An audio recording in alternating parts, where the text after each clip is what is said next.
বাঙালির 21শে মিশন ন্যায়ের পথে আত্মবিকাশে সত্য প্রকাশে অবিচল। আমি ফখরুদ্দিন মৃধা মুজিব বাঙালির 21শে মিশন থেকে গত 12 তারিখ সর্বশেষ নির্বাচনী আপডেট দিয়েছিলাম। আজ 16 তারিখ। আজকেও আমরা একটা বাঙালি 21শে মিশনের পক্ষ থেকে একটা আপডেট দিতে চাই। আপনারা আমাদের সাথে থাকুন এবং বিগত দিনের সাথে যারা ছিলেন তাদেরকে ধন্যবাদ। বাঙালি 21শে মিশন থেকে ধন্যবাদ। এখন আজ 16 তারিখ, এখন পর্যন্ত যে মাঠ জরিপে দেখা যায় 3 জন প্রার্থী, আওয়ামী লীগের 3 জন প্রার্থীর নমিনেশন উড্ডু করার পর মাঠটা নির্বাচনের উত্তাপটা একটু কমে যায় এবং যেহেতু নির্বাচন সাংবিধানিকভাবেই নির্বাচন হতে হবে, 90 দিনের ভিতরে নির্বাচন হবেও, এতে কোনো সন্দেহ নাই, কিন্তু নির্বাচনী আমেজটা অনেকটাই ভাটা পড়ে যায়। সেই ক্ষেত্রে এখন 5 জন প্রার্থী রয়েছেন। 5 জন প্রার্থীর মধ্যে আলোচিত 2 জন প্রার্থী আছে।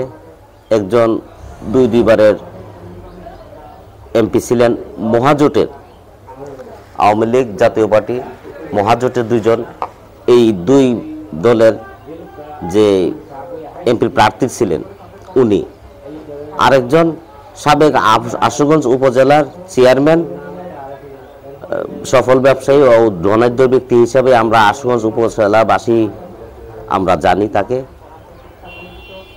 সেক্ষেত্রে বলা যায় এখন আরেকজন হলো বিতর্কিত সদ্য পদত্যাগকারী বারবারের এমপি ও একবার টেকনোক্রেট মন্ত্রী ছিলেন জনাব উকিল আব্দুল সাত্তার ভূঁইয়া।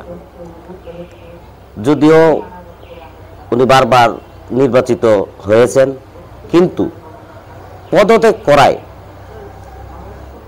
এবং পরবর্তীতে এই সিটেই আবার নির্বাচন করতে আসায় বিএনপি নাখুশ। তারা সাংবাদিক সম্মেলন করেছে, বিক্ষোভ করেছে, ঝাড়ু মিছিল করেছে এবং বিএনপির সকল সংগঠন, সহযোগী সংগঠন সহ তাকে প্রত্যাখ্যান করছে।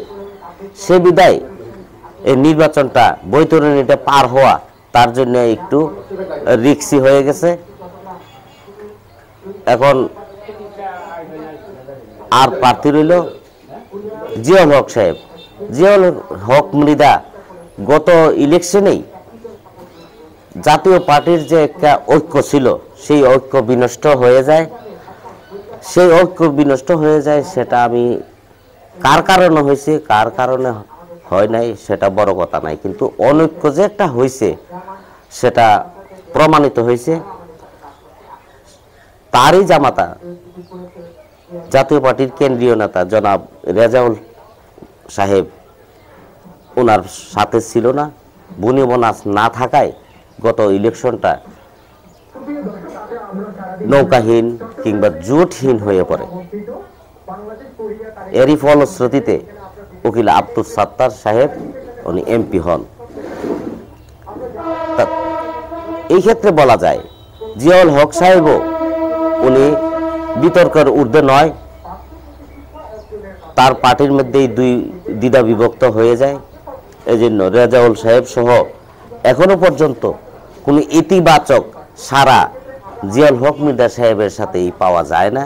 বরংস জিয়াউল হক সাহেবকে প্রতিরোধ এবং প্রতিহত করার জন্যই এখানে লাঙ্গলেরও প্রার্থী জনাব বাসানী সাহেব লাঙ্গল নিয়ে ইলেকশন করছে। সুতরাং দেখা যাচ্ছে ভোট তথা নির্বাচনের যে আমেজ উনি তার পক্ষে এতটা সহজ হবে না। তৃতীয়ত প্রার্থী রয়েছে আমাদের আবু আসিফ চৌধুরী। আবু আসিফ, এই আবু আসিফ সম্বন্ধে বলতে গেলে সরাইলের জন্য উনি একজন নতুন মুখ, কিন্তু আশুগঞ্জ উপজেলার উনি নতুন নয়। উনি সাবেক চেয়ারম্যান, রাজনীতি করতেন, ব্যবসাও করতেন উনি প্রত্যেকটা সাইডেই উনি একজন সফল এবং স্বনামধন্য এবং পরিচিত মুখ। সে হিসেবে আমি মনে করি আশুগঞ্জে অত্যন্ত একজন শক্তিশালী ক্যান্ডিডেট, সুপরিচিত ক্যান্ডিডেট, স্বনামধন্য ক্যান্ডিডেট, যাই বলি না কেন। আওয়ামী লীগের যেহেতু এখানে কোনো প্রার্থী নাই, সে হিসেবে আওয়ামী লীগের এখানে ভোট ব্যাংক বলাই চলে। আশুগঞ্জ 7টা ইউনিয়নের মধ্যে আওয়ামী লীগের একটা ভোট ব্যাংকই বলা চলে। সেই ভোটাররা অবশ্যই একজন না একজনকে বেছে নেবেই। নির্বাচন আসছে, ভোট দিব, ভোট করব, ইলেকশন করব, এটাই স্বাভাবিক। সেই গণতান্ত্রিক ধারায় আমরা বলতে পারি যে ভোটাররার মধ্যে সাত্তার সাহেব এবং এই জিয়াউল হক সাহেব কোনো প্রভাবই, কোনো অনুকম্পাই তারা নিতে পারেনি, বরং মাঠে বলছে তাদেরকে প্রতিহত করা হবে, প্রতিরোধ করা হবে। এই হিসাবে আমি বলতে চাই, নির্বাচনী সর্বশেষ আপডেট সংবাদ হিসাবে বাঙালির 21 ভিশনের তরফ থেকে আমি একটা কথাই বলতে চাই, এই এখন পর্যন্ত আবু আসিফই অনেকটাই আলোচনার এগিয়ে আছে। জনপ্রতিনিধি হিসাবে আবু আসিফের দিকেই সাধারণ ভোটাররা ঝুঁকবে বলে আমার বিশ্বাস, বা আমার মাঠ জরিপে তাই বলছে আর কি। সবাইকে ধন্যবাদ।